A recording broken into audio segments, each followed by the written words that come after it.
Welcome to Write Books That Sell Now, the podcast helping you write, publish, and market your book faster, better, and smarter. Here are your hosts, working hard and having fun doing it, Candace L. Davis, Anita Henderson, and Carol Dunlop.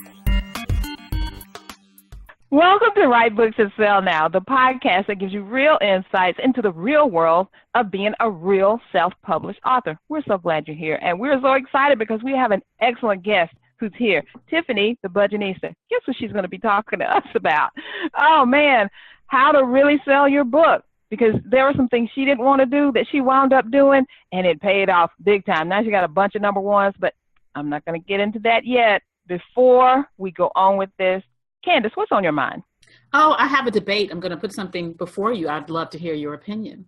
Uh-oh. So you guys know that I have an accountability partner. Her name is Paula Robinson. We meet every week to be accountable to our to be accountable to our business goals to each other. You know, we set a goal, meet up for lunch. It's an excuse to get out of the house because we both work from home offices. And I didn't know you got out of the house, Candace. When did that happen? We've been doing that for 2 years, Anita. Thank you very much. Only once a week. So the conversation we were having was very interesting because there's a local celebrity, like sort of a B-list celebrity, that everywhere Paula goes, she runs into him. She ran into him at the cake shop. She ran into him at the airport. And we were having lunch at the mall, and there he goes floating behind us at the mall. I've never run into the man in my life, but she's run into him 4 or 5. She ran into him at an Italian restaurant. And her thing is that she thinks that eventually they're going to work together. She does HR consulting, and he has a business. And so she's thinking, there's a reason why our paths keep crossing, right? So the interesting thing is she was talking with another, I guess this person is a coach, and she was saying to that coach, I'm about to run to the grocery store, so I just need a minute to get ready. And the coach said, well, why do you need a minute to get ready to go to the grocery store? She said, well, because I like to comb my hair. Put on, something decent, not dressing up, but something decent. Right. And maybe even put in some earrings before I go to the grocery store. And so the coach said, well, why would you do that? And Paula said, because I never know who I'm going to run into, who I might want to work with in my business. And even though I'm casual, I still want to look presentable. And the coach said, well, if they don't want to work with you because you came to the grocery store looking like you were cleaning your house, then that's their loss. Okay. I have my lips zipped. I'm sorry. I wish my husband were here. He would have something to say. Paula's response was, if that works for you, that's great. But she will continue to comb her hair and put on a pair of earrings and just, maybe even some lip gloss before she goes wherever it is she's going, because so many times she has crossed paths with people, whether it's a local celebrity or local business. I mean, she works with business owners. She's shopping in a business. This could be at any time a potential opportunity for her business. So she's going to continue to look presentable when she leaves the house, not look like she was cleaning the house when she leaves the house. We talked about this before. I had the occasion of being all the way in San Francisco. The 3 of us live in Georgia, and running into someone who knew me from our Facebook post and ads. Right now, I wasn't fancy. I had just come from the airport, but I had combed my hair, thankfully. And I know you had on some lip gloss, huh? And I had on some lip gloss because I was going to lunch with my husband. So I'm not. It's not like I'm so famous that people are. I'm not even internet famous. It's not like I'm running into people all the time who know me. But you don't know who you're going to cross paths with. In my opinion, It was no different than having a great book cover for your book. You want it to be consistent with the content inside. I'm not a flashy person. My book is not flashy. You're never going to see me looking flashy, but still look presentable, right? So I judge a book by the cover, and that includes people, I'm afraid. Ooh. And not in a negative way in terms of judging, but you just kind of look at them and, for me, my independent business, when I'm not wearing my Write Books That Sell Now hat, the name of my company is The Right Image. Oh, so as much as I hate it, I'm telling you, if I could wear like yoga pants and a tank top and a ball cap all day, every day, that would serve me well, no matter where I'm going. But that's not appropriate in every situation where I am. So I do need to put some lipstick on, put on some regular clothes. My husband still can't understand why women go out in public in yoga pants and stretch pants and stuff. But I'm like, child, it's a fashion statement. They're lucky. But I don't do it everywhere I go. So not only as an entrepreneur and not knowing who you're going to meet, but and Carol knows this, I'm president of a local networking organization. Don't know who I'm going to bump into. We have clients, we have vendors, we have people who do recognize us, believe it or not, from Facebook. And again, no, we're not Facebook famous or internet famous or social media famous, but you never know who's going to recognize you. Oh, I'm on your list. How many times have I run into people to say that they're on our list? Yes. And it's a little uncomfortable because I've never sought fame, but but when they say that, it's like, oh my goodness, I'm glad. It's like you do that immediate, like that 10-second check. Do I have some earrings? Am I hair on? Lipstick? Am I matching? Okay, I'm good. Well, I have been guilty of running out of the house looking crazy.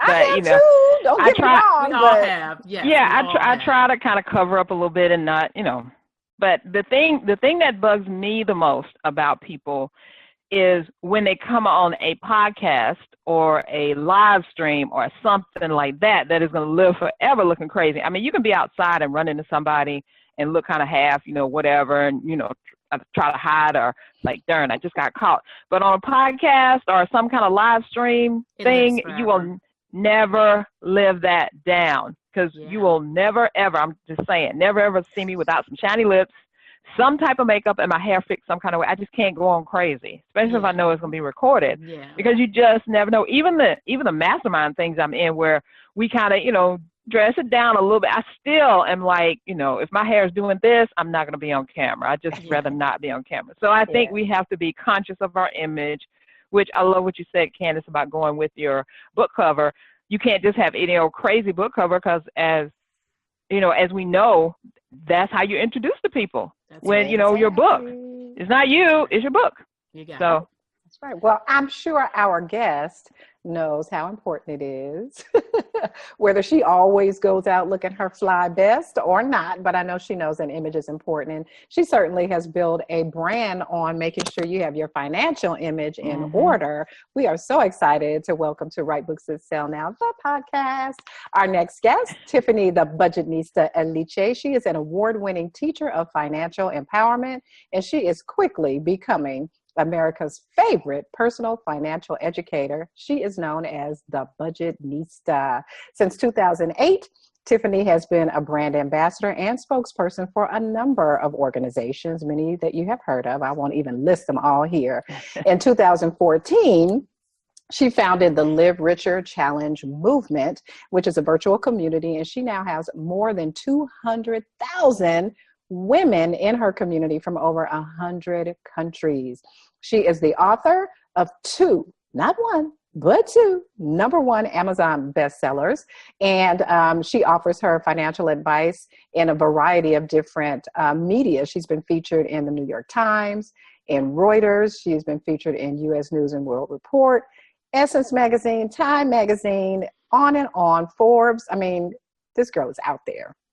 So we are super duper excited to welcome this powerhouse author, online marketer, budget guru, Tiffany Aliche. Hey, Tiffany, welcome to Write Books That Sell Now podcast. Thanks for joining us. Thank you for having me. Yay. So you are like the budget woman, the Budgetnista, the awesome lady, but you're also an author. So, we talk all about books. So tell us about this Amazon #1 bestseller status. How did you manage to do that with your first book, 1 Week Budget? So when I first wrote the 1 Week Budget, I think I was like most authors, and you're like, yes, I'm going to write a book. I'm totally going to be a millionaire. So, yay! It's so easy. So I thought the writing the book part was hard, but it wasn't. I mean, it was hard, but that wasn't the hardest part. So it took me a number of years to write it and then to find someone to help edit it and to figure out what the book cover. Honestly, what I did was I went to bookstores and I looked at other books and I said, how can I be in alignment with what's already selling well? Because success leaves clues. And so I did that. And then I got all my friends and said, all right, the book is launching in January. And I got all my friends to change their Facebook profile picture to my book. Right. And, I just did this whole build up, and I think I sold like 100 books that month. And I was like, yes, this is what it's going to be from now on. And then the next month I sold 2. And the next month I sold 1 and proceeded to sell 1 or 0 for the next almost 2 years. Right. And I remember being like, what? I busted my behind for 3 years to get this book out. I'm not going out like that. There's got to be something that I'm doing wrong. And so I asked questions. And I think if you're going to be an entrepreneur, if you're going to be an author, if you're going to be a success, you have to ask questions. So every time I met an author, I would ask them, what techniques were they using? I met one author in particular that really helped to change my book from it not selling at all to it starting to sell. So one, I said, I didn't have a Kindle version, so I paid for that my book to be transferred into a Kindle version, because I saw that Kindle books were being sold more than physical books at that time. We're about 50-50 now, half and half. But back then, Kindle versions were being sold more. And I asked him, I said, he told me at the time that his book was selling 100 or 200 books a month, which I was like, wow, that's great. How? He was asking me all these questions. He asked me how much was my book. And so my physical book, the 1 week budget the physical book is $15. So I figured, the Kindle version should be half the price. And so the Kindle version was $8. He told me that's too high. I said, what? It's half the price. That's like a good deal, Right. Like, there's no way. I'm not selling this book for less than that. He said, well, I want you to go in your category, the top 10 selling books in your category at Amazon, and look at their prices. So I looked, and none of them were over $5 for Kindle. Yep. And I was like, oh. I still was stubborn, though. I was like, no. I'm still, that's too little. I can't sell my book for $4 as much as I, work so hard. And he said, well, how about this? Put it on sale for a day, 24 hours, 48 hours, and just see what happens. And so that day, I posted all over my social media platforms, hey, my book is going to be on sale for 48 hours, 50% off at $3.99. It hit #1 on Amazon that day. Look at that. Wow. It's been a sale for 3 years now. I know that's right. But that speaks to... It has not dipped below the top 10 category. So it's been in the top 10 for like almost 2 to 3 years straight. I love it. That's good advice. So everybody listening and watching out there, take Tiffany's advice. Ask around. You guys, we give you advice all the time. I love that you trusted someone enough to ask that question. How did you do that? And what can I do? And again, Candace knows quite well. A lot of authors are like, I'm not selling my book for $3. I know you're ashamed. But because it's the same content in the ebook that's in the physical book. But it's perception. Like, you have to understand that the audience has a perception that there's something, when you get something physically, that is worth more than something that you can download. And so if you know that that's their perception, honestly, being a good entrepreneur is really being like a psychologist and a sociologist, and you have to understand why people do what they did. And I did a lot of research on why do people buy, why do people choose? For example, when I first came out with a book, I remember a woman who was asking me why her book wasn't selling, and her name wasn't what I call Googleable. So if you're not, if you're not Oprah, if you're not Susie Orman, if you're not, then folks are going to find your book by hitting Google, and they're going to type in their problem, not the cuteness of their problem. So I won't say the name of the book, this is if she watches. But let's just say her book was how to, I don't know, like how to dig dirt, or something like that. Exactly, right? Exactly. How to dig dirt. And really, dig dirt meant how to come out on the other side of whatever the problem is. If I have a problem and I'm like, oh my God, what am I going to do with my life? I hate my job. I'm not going to type in, how do I dig dirt? Nobody types how to leave my job. That's how to get a job you don't hate. So that's that 2 a.m. problem that Carol talks about all the time. What's that thing that's keeping you up at 2 o'clock in the morning? Not how to dig dirt, but I need to get out of this crazy job I'm working. Nobody Googles cute. They don't. No. Unless you're Oprah, then they're buying your name. So your book should pop up. So that's why I named it the 1 week budget. You might, and then it's learn how to create your money management system in 7 days or less. How do I create a budget? So the word create, learn, money, man, these are all words I put in there. These are all like SEO keywords. Right. It's not on purpose. And so when people Google or they go to Amazon and they type in budget, because what if I would have said like, and there are books that are like this and they've done well, but like, get your money right and tight. You're not Googling, how do I get my money right and tight? Right. So you're Googling the problem. Exactly. I love that. That's good. So why did you decide to self-publish this book? And where were you in your branding of the Budgetnista at the time this book came out? It was the very beginning. I didn't even, like, the Budgetnista was just starting. My sister had just given me that nickname because I used to volunteer at the Boys and Girls Club and different nonprofits and stuff. And I said, I want a fun name. And she was still in high school. She was like, ooh, there's a fashionista. You should be the Budgetnista. So I said, okay. So it was, I self-published because I did a little research on how to get published, and I reached out to different, book agents and different publishers, and no one was interested because, like, who am I? So at the very, very beginning, but I self-published because no one was interested in this book. And literally it was at the beginning of when self-publishing was just starting to become something that people thought of as an alternative. And so I really didn't have any other choice. And I said, okay, I'll just do it myself. No one else wants it. So I had to do everything to find a friend of mine to do the interior, find someone else to do the exterior. My sister was a journalism major. Can you read it and make sure there are no mistakes, So, and then I worked through the book because it's a nonfiction book and it's a self-help book. I worked with hundreds of people to go over the steps to make sure they made sense. Fabulous. So speaking of that, tell us about your writing process. What was that like?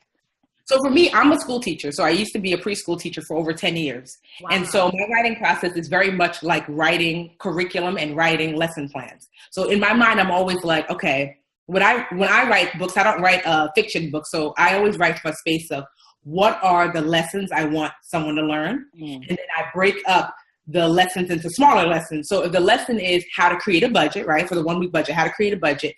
What are the steps to creating a budget? Every step then becomes a lesson. So that every lesson then becomes a chapter.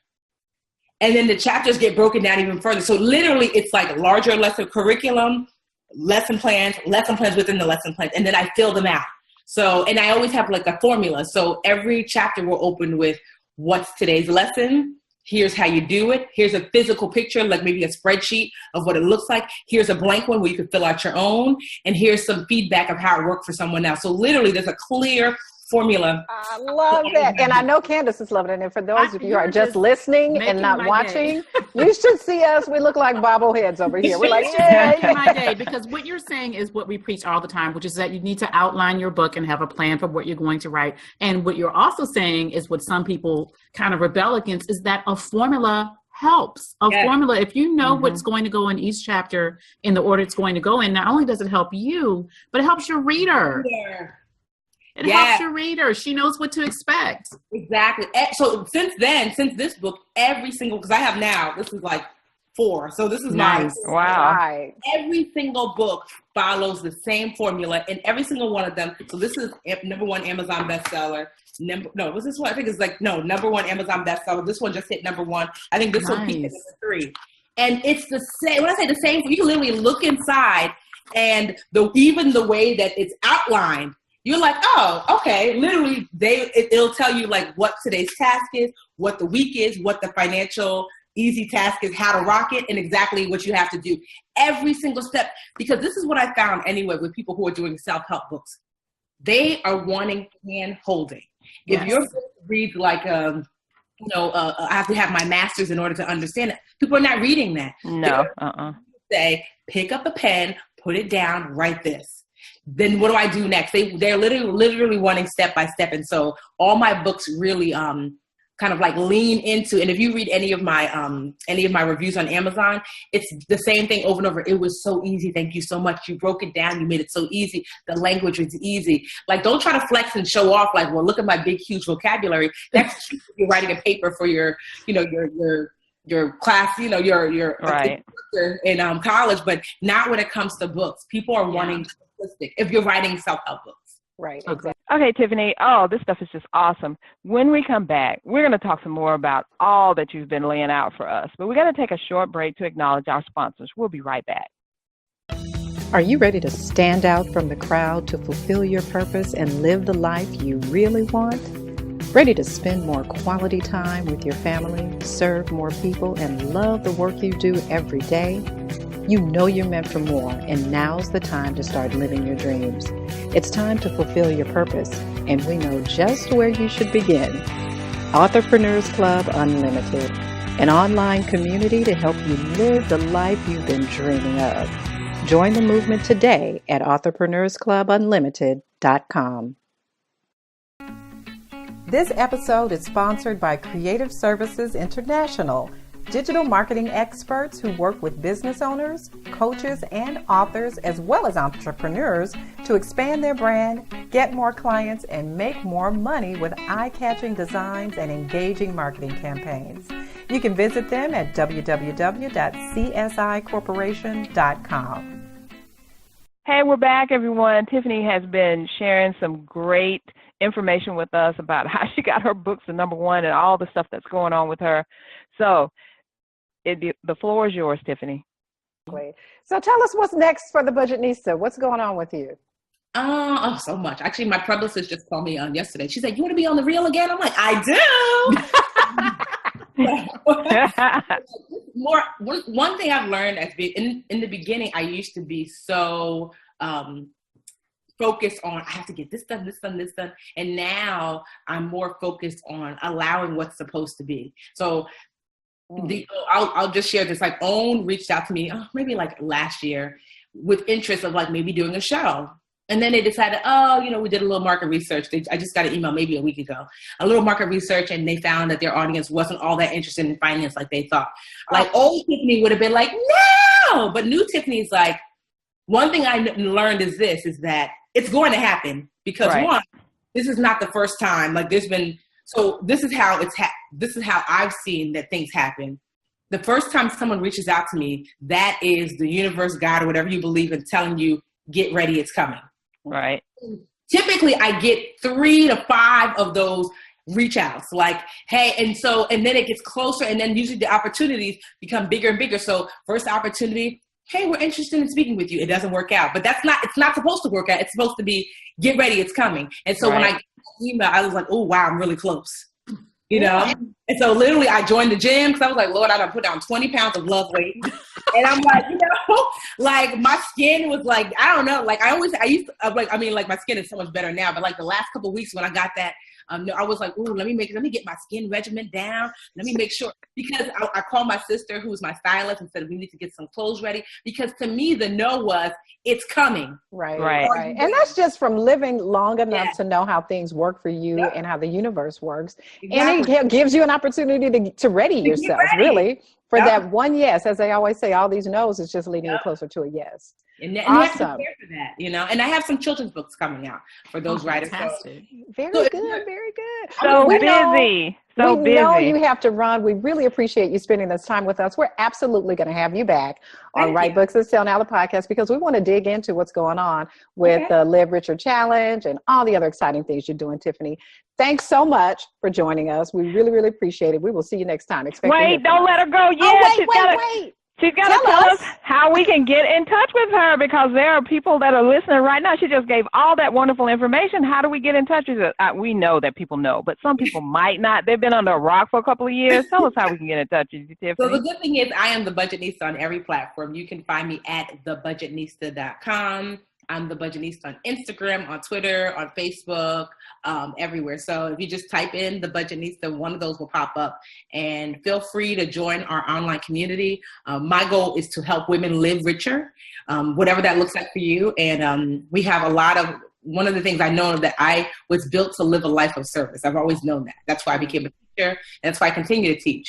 But especially for women, and especially for women that look like us. Yes. So much of what I do, I give away for free, because I want to make sure that there are no barriers to success when it comes to women. So, when you find me the Budgetnista, you'll see a lot of free resources to help you live a richer life. And thank you, ladies, for having me. Thank you so much. Thanks, You're awesome. Take care. Bye-bye. Bye-bye. All right. That was so much fun. So much information. We could keep her here all day, quite frankly, but I'm sure she does not have time for that. Neither do we, because we have a shout out. Candace, who are we shouting out to? So I have an interesting shout out today. We have so many people who come to us who are overwhelmed about the idea of writing a memoir or a book that covers its story, but they're not quite sure they have enough content for a how-to book either. And I just want to let you know that those are not the only kinds of books you can write. They're the kinds that we really focus on in the Write Books That Sell Now program because we know they're great business builders, but there are other kinds of books out there that you can write. And this is written by one of my dear friends and clients. And look how skinny this book is, you guys. See how skinny it is? Because it's a gift book. You can't really see it. My light is probably washing it out. But it's called Mr. and Mrs. Gifts from the Heart. Subtitle is Thoughtful Ways to Bless Your Marriage with Honor, Romance, Fun, and Love by Dolly Carlson. And this was a traditionally published book. She got a contract for a series of books called Gifts from the Heart for different people. So it's like from mothers to kids, husbands to wives, et cetera, et cetera. She sold tens of thousands of copies of these books. She spoke all over the world, and every time she went to speak, she sold the book, but it was also sold in little places where people go to buy gifts. Now, because it was done through a traditional publisher, of course, they put lots of fabulous color illustrations in there. And you don't necessarily have to do that because that can get kind of pricey when you're doing self-publishing, but it may be an option because it's a super short book. But they're little just tips of nice things to do to be nice to your husband or your wife and just, ways to go on dates. They're little recipes. But she sold tens of thousands of books, you guys. And she used these books also as a platform for speaking. And for her, yes, it was done through a traditional book deal, but this is something you could do as a self-publisher too. So we do really focus on the memoirs, the business memoirs, the personal memoirs, and the how-to books, because those make up the bulk of the nonfiction market, but they're not the only option you have. So this is Gifts from the Heart, and it's something you can check out if you want to kind of get an idea of, well, maybe I'm not ready for a full-length book yet. What's something else I can do to kind of get myself out there and get some money coming in here? Love it. I love that idea. And I've talked to Dolly. Dolly is awesome, but I hadn't seen that book. So I love it. Yeah, we do talk a lot about the business memoirs and the how-to books and self-help and so forth. But I think that would kind of be considered a self-help book if you think you need some help. Getting some gifts. Keeping or getting the romance going in your relationship and your marriage. I think that's a great idea. Love it. All right, everybody. I think we're ready to wrap this one up. This has been an amazing episode. And if you liked it as much as we did, and I know you did, go ahead and give us a review, like maybe 5 stars, I think would be pretty awesome on iTunes. Yes. I would love that. We love those reviews, and those reviews actually help other people find us so they can get all this great information that we are dropping on people. So everybody really who has that story and is ready to tell it can be a successful self-published author, which is what we teach here on the Write Books That Sell Now podcast. So now that you know, go ahead and share it, give us a review, and we will see you next time on Write Books That Sell Now. Thanks, everybody. Thanks, everyone. Thanks for listening. Find out more about becoming an author and making the most of your book at writebooksthatsellnow.com.